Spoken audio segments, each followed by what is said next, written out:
en nou so rukkie terug bietjie begin oplees oor, omdat ons nou oor Vadersdag praat, en toe het ek agtergekom, en ek moet sê, ek kom het nogals nie agter in ons eie dorp nie, maar ons is half in 'n babbel, ek weet nie of julle al agtergekom het, ons is baie beskermd in Moreesburg, en die een ding wat ek agtergekom het, is hierdie konstante aanvalle in die res van die wêreld, en ek wil amper sê in die res van Suid-Afrika, ook so daai 'n bietjie na 'n bietjie groter metropool toe gaan, rondom mans en manlikheid. En ons lewe in hierdie wêreld waar die rol van man heeltemal geherevalueer en geheridentifiseer word, en waar hulle heeltemal 'n nuwe siening probeer koppel aan die woord man. En vir die eerste keer in my lewe het ek die volgende woorde gehoor, julle woorde dalk miskien al ernstig gehoor het, toxic masculinity. So dis 'n ding wat jy is te manlik. Waar ek nou nog nooit dit in my lewe voorheen gehoor het, maar hulle sê waar jy hierdie ding afgee van ons is te manlik. En toe kom ek agter, maar dis presies wat die wêreld daar buitekant al hoe meer begin doen. Hulle sit hierdie verdraaide idees in mense se koppe van rondom hoe 'n man veronderstel is om op te tree. Ek het nou weer daar gesit, nou kyk ek weet nie wie van julle is nou saam met my in hierdie bootjie nie. Toe ons nog kinders was my hero gewees, Rambo en Arnold Schwarzenegger, wat met daai gun rondgedit was, hierdie groot ouens gewees. En dan kyk ek na vandag se heroes, en dan sit Twilight, daai kaland wat so glinster, wat so maar is, spierwit. Dan dink ek by myself, waar die wêreld so verander, waar ons ewe skielik heeltemal 'n ander siening gekry het rondom wat 'n man is. En dan kyk ek na TV, en jy kyk na reekse, en jy kyk na alles wat ons kinders inneem, en dis die belangrike gedeelte. Dis wat ons kinders inneem, dis waarmee hulle gebombardeer word op 'n daaglikse basis.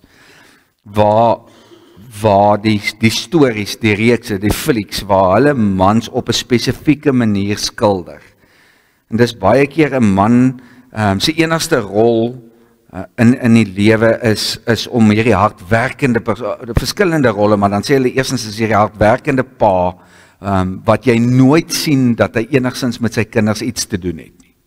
Want dis wat hy moet doen, hy moet werk en hy moet geld inbring, en dis wat hy doen. En dan die volgende ding is hierdie, in die Engels het 'n mooi woord daarvoor, a man child, hierdie mans wat net nooit groot word nie, want hulle is die hele tyd besig om te speel, saam met hulle vriende uit op een of iets anderste, of hulle word net nooit groot nie.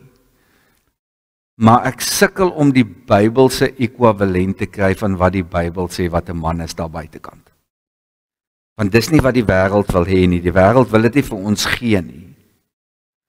Nou, ek het gaan lees, en ek het half depressief geraak toe ek begin die statistieke lees, so ek gaan dit eers vir julle deel vanoggend nie. Maar so 'n paar goeders wat ek net vinnig wil sê, is waar kinders beland en as gevolg van wat. En die een groot ding, en dit kan julle met enige sielkundige gaan praat, en ons het by die mannegroep ook al daaroor gesels, en wat ook al, en praat met die onderwysers, afwesige paas, wat nie daar is nie, en nou moet jy mooi verstaan, 'n afwesige pa is nie die pa wat dronk op straat lê nie. Afwesige pa is die pa wat afwesig is. Want ons het altyd hierdie siening, ek het altyd, toe ons geswat het, moes ons op 'n stadium, dan by ons was daar 'n plek gewees, Aurora, dit was 'n kliniek gewees vir dwelm en drankverslaafdes. En die eerste ding wat in my kop opgekom het, toe ons daai ding kry wat sê, ons moet Aurora toe gaan, ons moet met hierdie mense werk, toe is die eerste ding wat in my kop opkom, is hierdie agtergeblewenes en arm mense, en so, en dan stap jy daarin, en dan is dit hoë op mense.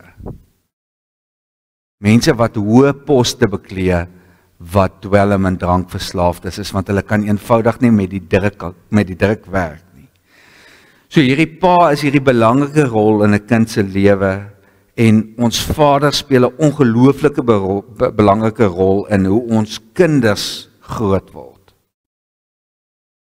Verstaan hoe, en dis die gedeelte wat ons mis. Vandag is nou Vadersdag, so ons praat oor die paas, maar die ma's het net so 'n belangrike rol, en God het ons so geskape dat die ma 'n sekere rol vervul en die pa 'n sekere rol vervul, en ons kan nie mekaar se rolle vervul nie, jy kan nie, want dis nie hoe God ons aan mekaar gesit het nie. Elkeen het sy eie manier om goed te doen. En ek weet daar's enkel ma's daar buitekant en ek weet daar's enkel pa's daar buitekant. En God het 'n spesiale manier hoe hy baie keer met daai mense werk, maar 'n pa kan nie doen wat 'n ma kan doen nie en 'n ma kan nie doen wat 'n pa kan doen nie.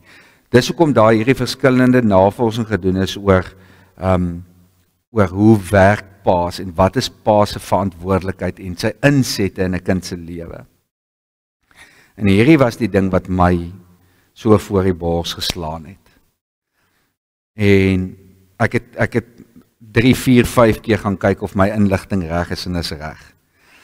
As ouers wat kinders het kerk toe gaan en die pa bly by die huis, met ander woorde die ma vat die kinders kerk toe, pa bly by die huis, is die kanse 1 uit 50 uit dat daai kind weer gaan kerk toe kom. 1 uit 50 uit, met ander woorde 2%, dat daai kinders weer gaan kerk toe kom. Net 1 uit 50%.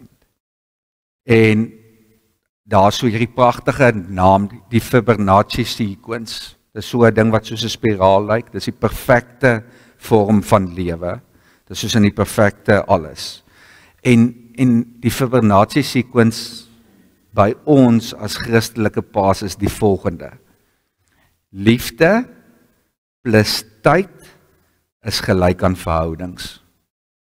Hoor mooi, liefde plus tyd is gelyk aan verhoudings. Nou liefde vul elkeen van ons verskillend. Want my liefdestaal en jou liefdestaal verskil. En my manier hoe ek liefde uitleef is verskillend as joune. So party mense wys dit op verskillende maniere. Party mense gee geskenkies, party mense wat ook al dit mag wees, maar tyd is tyd. Daar's nie 'n ander manier om tyd te sien nie. So liefde plus tyd is gelyk aan verhoudings. Dit is, en hierdie is die belangrike gedeelte, pappa.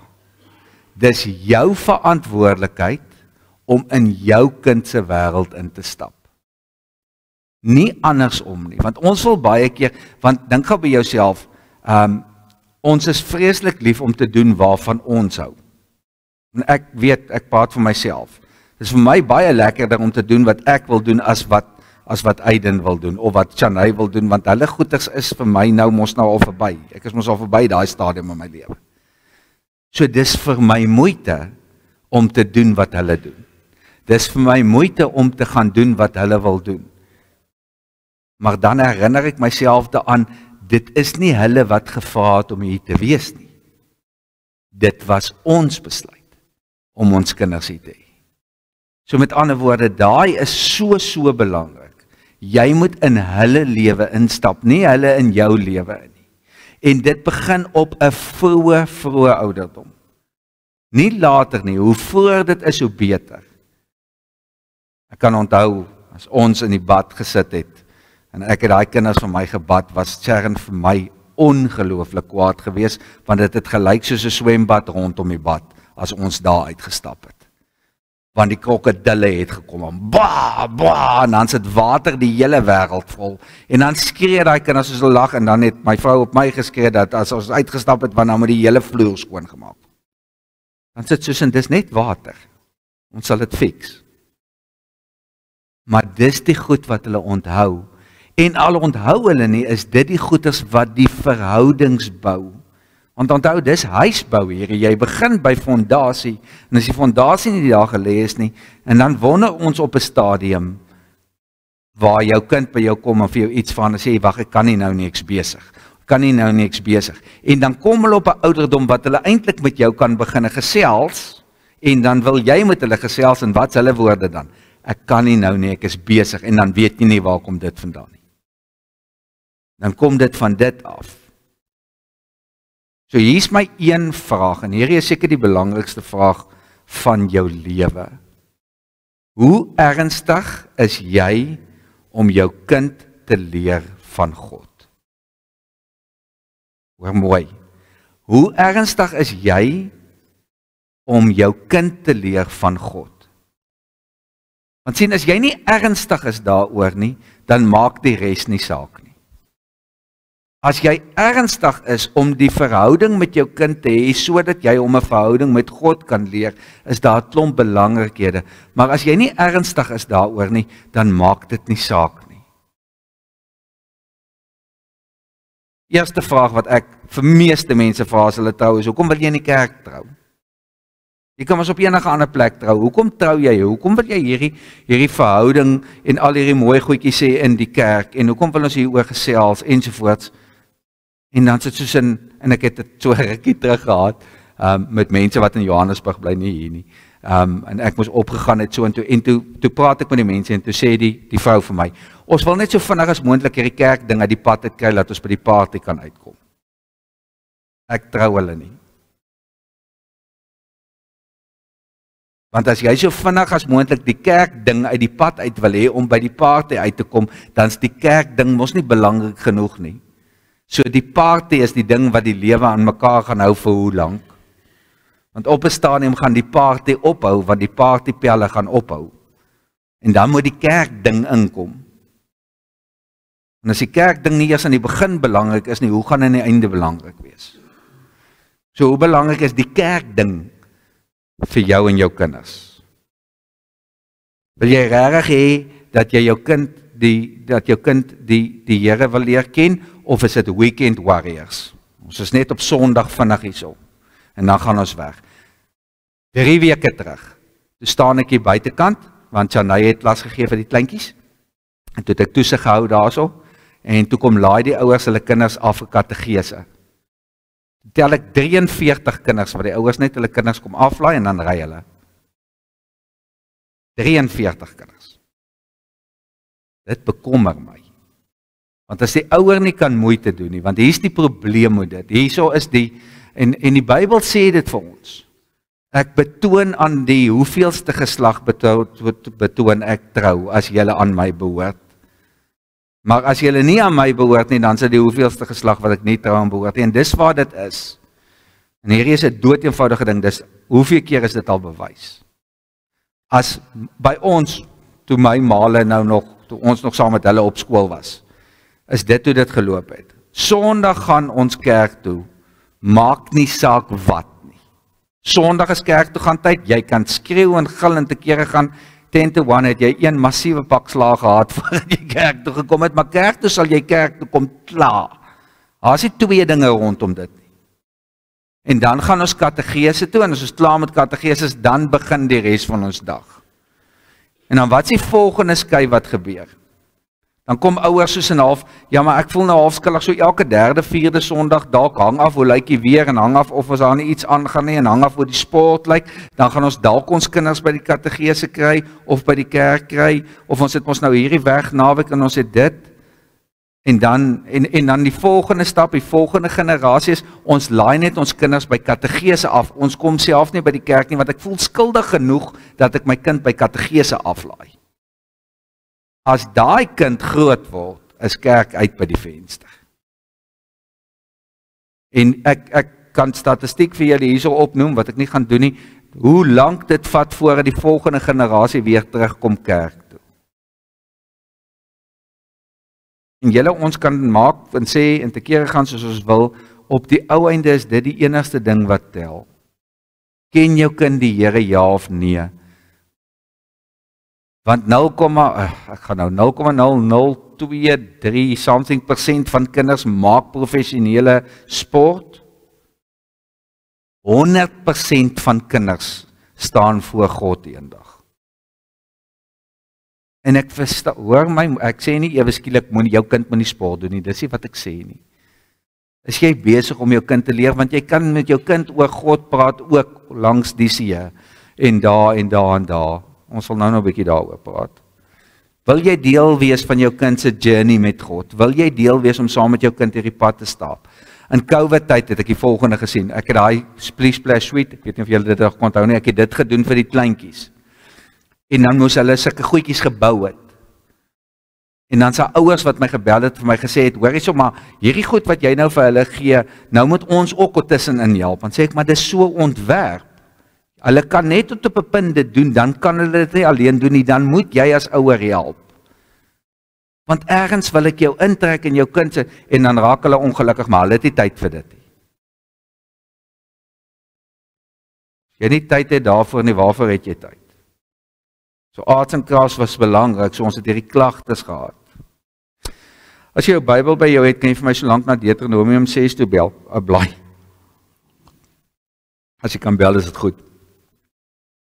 Ek gaan net sulke stukkies aanraak, lees die hele stuk, dis belangrik, en dit gaan oor Moses wat besig is om hierdie Israeliete, die volk, bietjie te vertel oor God, en wat God gedoen het, en al hierdie goeders wat rondom dit gaan, en hy verduidelik al vir ons hierso, dat ons is besig om met ons kinders in hulle bloedlyn in God te skryf.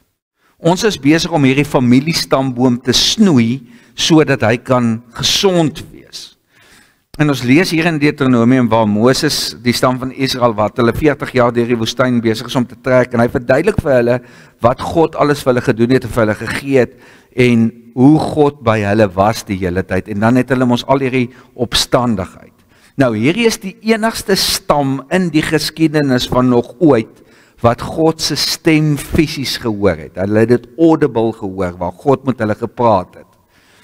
En dan is hulle so bang op daai stadium, dat hulle na Moses toe gaan en sê, Moses asseblief, sê vir God, hy moenie weer met ons praat nie. Ons is, dat hy met jou praat, en dan kom vertel jy vir ons wat hy gesê het, maar ons wil nie dit weer hê nie. En dan gaan jy net so klein bietjie terug gaan, en dan sê God vir Moses die volgende, nadat hy hierdie gehoor het wat hulle gesê het. Deuteronomium 5:29. Mag hulle altyd soveel eerbied vir my hê, en al my gebooie gehoorsaam, sodat dit vir altyd goed kan gaan met hulle en hulle nageslag. Waaroor gaan dit? Hulle het hierdie vrees vir God, en ek praat nie van hierdie vrees van, want ons het baie keer 'n vrees vir 'n ding, en ons is meer bang, wat is die uitkoms as wat ons bang is vir dit self, en dis nie waaroor dit gaan nie, dit gaan oor hulle het ontzag vir God. As 'n verskil tussen vrees en ontzag. En hulle het hierdie ontzag vir God, en dan sê God, maar dis wat ek wil hê, wat my nageslag, wat jou nageslag moet hê, is hierdie ontzag vir my. Mag hulle altyd soveel eerbied vir my hê, met ander woorde, mag hulle my altyd so hoog opstel, en al my gebooie gehoorsaam, sodat, hoekom moet hulle dit doen? Daar's altyd 'n sodat, cause and effect. As jy iets doen, gaan iets anders te gebeur, sodat dit altyd goed kan gaan met hulle en hulle nageslag. Hoor mooi, met hulle en hulle nageslag. Want verstaan, hier is ons ouers se fout. Ek is heel bo aan die lys van skuldigheid hierso. Jy het sekere goeders nie in die lewe gehad nie. En nou probeer jy opmaak deur dit vir jou kinders te gee, en nou overcompensate jy. Nou het hulle te veel van dit, in plaas van om dit net stelselmatig vir hulle te gee. Ons is veronderstel om vir ons kinders te help, en dit is baie keer deur vir hulle minder te gee, nie meer nie. En dis wat hier oor gaan, is hy sê, ek kan vir hulle gee, en as jy jou kinders reg hanteer en jy leer hulle reg, gaan hulle en hulle nageslag gaan die voordeel trek. Ek wil hierdie lees, want dit is vir my so mooi, as ons 'n hart het om mee te luister, hoor mooi, 'n hart. As ons 'n hart het om mee te luister, dan het ons generasies se rykdom wat vir ons wag. Want God praat met jou hart.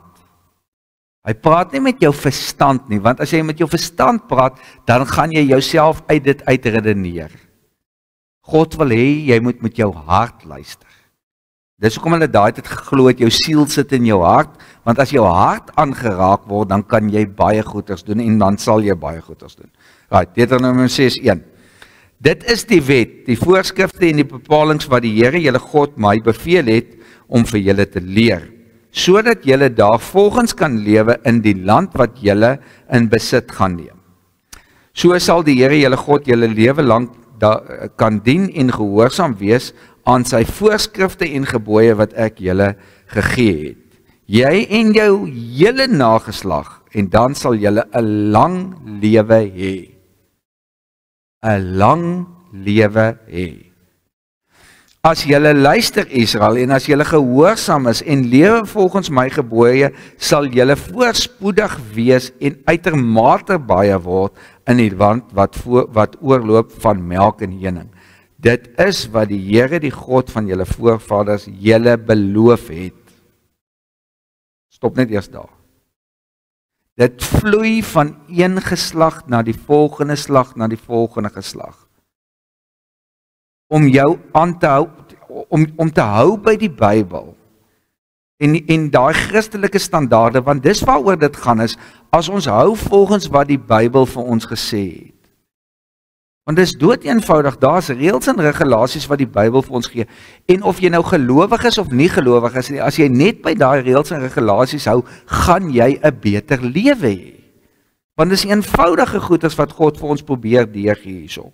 Ons sal 'n beter lewe hê, met ander woorde, ons gaan meer suksesvol wees, en die sukses wat hierso van gepraat word, is soms fisies, maar meeste van die tyd geestelik. Jy is besig om jou kinders en hulle kinders en hulle kinders en hulle kinders 'n geestelike saad in te saai wat gaan bly groei. Ons gaan nie alleen deel in die gawes van God nie, dit gaan oorloop rondom ons. Hulle het bewys in groter stede, as dit met 'n kerk goed gaan, gaan dit met die ander kerke rondom daai kerk ook goed. Ons het 'n liedjie wat ons sing by die laerskool.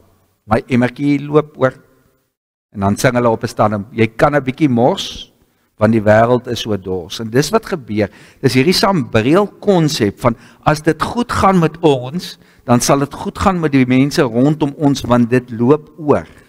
Jy kan dit nie vir jouself hou nie. Jy al agterkom as jy regtig opgewonde is oor iets, kan jy nie stil bly daaroor nie, jy moet dit vir iemand vertel, jy moet die goeie nuus deel. En dis waarvan hulle hier praat, is dit loop oor, jy deel dit met al hoe meer mense, en nou begin jy dit met iemand deel, en dis die wonderlike gedeelte, as jy met genoeg entoesiasme iets deel met iemand anderste, dan is dit aansteeklik. Dan wil daai persoon dit met iemand anderste deel. En ek wil baie dankie sê vir al die paas wat vandag hier so is. Hier is die sleg gedeelte, ek het gaan kyk, en ek het bietjie die navorsing gedoen rondom dit. Vadersdag word die swakste bygewoon van alle dienste gedurende die jaar. Vadersdag word die swakste bygewoon van alle dienste dwars deur die jaar. En dis my hartseer. Moedersdag word die meeste kaartjies verkoop van alle tye.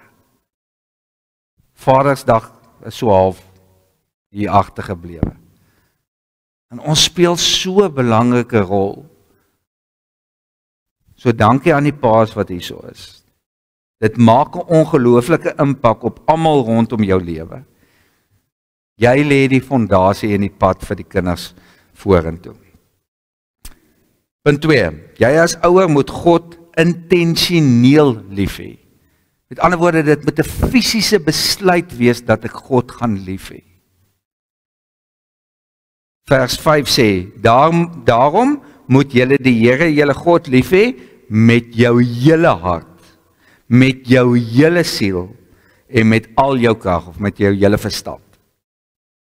Met jou hele hart, met jou hele siel, met jou hele verstand, met jou al jou krag. Ons moet van binne af lei. Ons moet God lief hê uit ons hart uit, en dan sal die woorde van self kom. Ons moet lei deur voorbeeld. Dis 'n moeilike ding. Ons het baie keer, hoeveel keer het ons al gesê gehad, doen wat ek sê, moenie doen wat ek doen nie. Kan ek jou 'n geheim vertel, pappa en mamma? Jou kinders weet jy's gebroken, jou kinders weet jy's nie volmaak nie, jou kinders weet dat jy aanjaag. Dis nie nuwe nuus vir hulle nie. So probeer ten minste dit wat jy doen, met die meeste passie kan doen wat jy dit mee kan doen, sodat jou kinders ten minste dat dit aansteek by jou kinders, om passievol oor iets te wees. Ons weet dit, dis hoekom daar gesê word, om met jou hele lewe, met jou hele hart, dit te doen. Dis die lewenskrag van jou liggaam, is jou hart. Jy moet all in wees.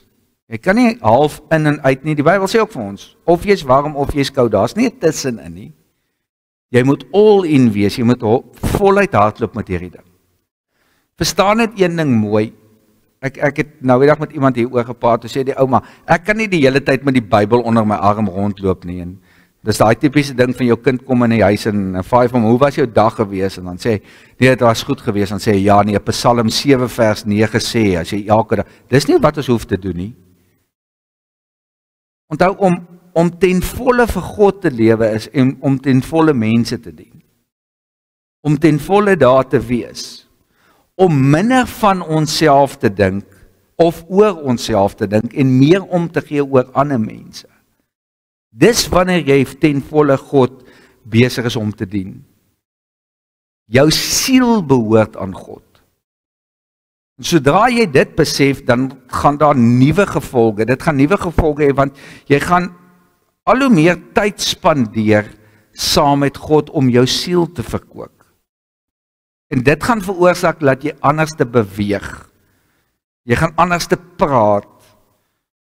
En mense gaan dit nie mis nie. Die Bybel praat op 'n stadium van ons moet dronk word van die Gees. Ons het hierdie al 1000 keer gesê, as jy 'n dronk persoon van 'n afstand af bekyk, jy kan duidelik sien hy's dronk. Dis nie moeilik nie. Want hy praat anderste, hy loop anderste, hy val anderste. Die konsep, en dis hoekom die Bybel daai vergelyking bring, dat as jy die twee persone langs mekaar sit, en die een het God en die ander een het nie God nie, gaan jy duidelik die verskil sien. Ons kan nie meer dieselfde wees voor die tyd as na die tyd. Dit is nie moontlik nie. Ons aanbid God, ons doen goed vir God, nie omdat ons moet nie, maar omdat dit vir ons vreugde bring. In elke ding van ons lewe kan jy iets oorgee, maar jy moet dit hê om dit oor te gee. Ek kan nie vir jou iets gee as ek dit het nie. Ek kan nie vir jou passie gee as ek dit nie het nie. Ek kan nie opgewonde wees as ek nie self opgewonde is nie. Want dis die een wonderlike ding van kids, is hulle sien dit op 'n afstand. Jy kan nie 'n rad vir hulle voor die oë dra nie. Daar's nie 'n manier nie. Hulle sien deur dit. As jy vals is, sien hulle deur dit. Ek het eendag by mense gekuier. Ek het 'n doopgesprek gaan doen. En ek sit daar so, nou sit ek gesels, en die pa sê te vir die seentjie, hoor, gee net kans, ek en Dominee Morney moet net gepraat oor dit en dit en dit, en dan gaan ons, en ek dink hulle sou gaan golf speel het, of iets as ek reg is. Nou weet jy mos hoe gaan dit, nou praat ons eers 'n rukkie oor dit en dit en dit, en op 'n stadium toe gaan die gesprek weg van doopgesprek af na iets anders toe. Toe kyk die seentjie my so, toe sê vir my, Dominee, ek dink jy's nou klaar, ons gaan nou golf speel. En hy was reg, toe vat ek dan met my pa en ek waai, want hy wil gaan golf speel, en dit sê ek is besig om tyd weg te vat by hom en sy pa. Kinders is baie slimmer as wat ons dink. Laaste punt, jy as ouer leef met spirituele intent. Vers 6, en hierdie woorde wat ek jou vandag beveel, moet jy in jou hart wees, en jy moet dit jou kinders inskerp en daaroor spreek, as jy in jou huis sit, en as jy op die pad is, en as jy gaan lê, en as jy opstaan. Net daai stukkie. Jy moet seker maak, dat jy weet wat jy oordra, jy moet die kennis hê, jy kan nie iets aan iemand verkoop, as jy nie verstaan hoe die produk werk nie. Ken jou Bybel, wees konstant met dit, wees konstant met jou Christelike lewe, maak seker dat jy weet wat jy doen, en hoe jou kinders betrek. Dit moet lekker wees. Julle almal wat nou kinders het wat bietjie jonger is, wat is die lekkerste ding vir hulle om te doen? TV en selfone en games. Is dit nie? Ons hou Junie maand, hou ons Kids Games. Waar is hy papier? Hier groot onderaan staan, die volgende. Geen tegnologie word toegelaat nie. Vir 5 dae lank kan hy kinders nie wag om hier aan te kom nie en hulle, dit is 'n geheilerij as hulle moet huis toe gaan. Vir 5 dae lank. Geen tegnologie nie, die meeste tegnologie wat ons gebruik is as ons musiek speel, en dit het hulle niks mee te doen nie, en die musiek is net om nie te skree nie, want ek speel die musiek en dan kom hulle in, en dan dans ons op die musiek en ons sing en so aan. Dis die enigste tegnologie wat ons vir 5 dae aan mekaar gebruik. Vra vir enige ouer wie se kind daar is. Ek het laas keer gesê, asseblief, die eerste dag is hulle kwaai opgewonde en die adrenaline hardloop, dag 2, dan begin, dag 3, moenie jou kind alleen in die bad los dat jy gaan verdrink. Want dis hoe moeg hulle is. En een van die ma's het na my toe kom en vir my gesê, sy het reg gesien hoe hy aan die slaap raak binne in die bad. Hulle kan nie wag om so intoe te kom nie, en daar's geen tegnologie nie. So moenie vir my sê, dit is die enigste manier om jou kind se aandag te kry nie. Want dit is nie. Ons moet aandag gee aan ons kinders se behoeftes. So ons as pappas moet passievol wees oor ons kinders. Ons as mammas moet passievol wees oor ons kinders. En maak nie saak hoe oud jou kind is nie. Want dis die ander ding. Jy kan 80 wees, dan gaan jou kind is 60, dan gaan jou kind nog steeds jou kind wees. Dit verander nooit. Ek weet mos. Ons is passievol oor ons kinders. Dis die een plek in ons lewe waar ons kinders altyd eerste kom. Ons is besig met jou kinders hierso, by kategese, by die kerk, by Kids Games, maar ek is nie die primêre versorger nie, ek is die sekondêre versorger.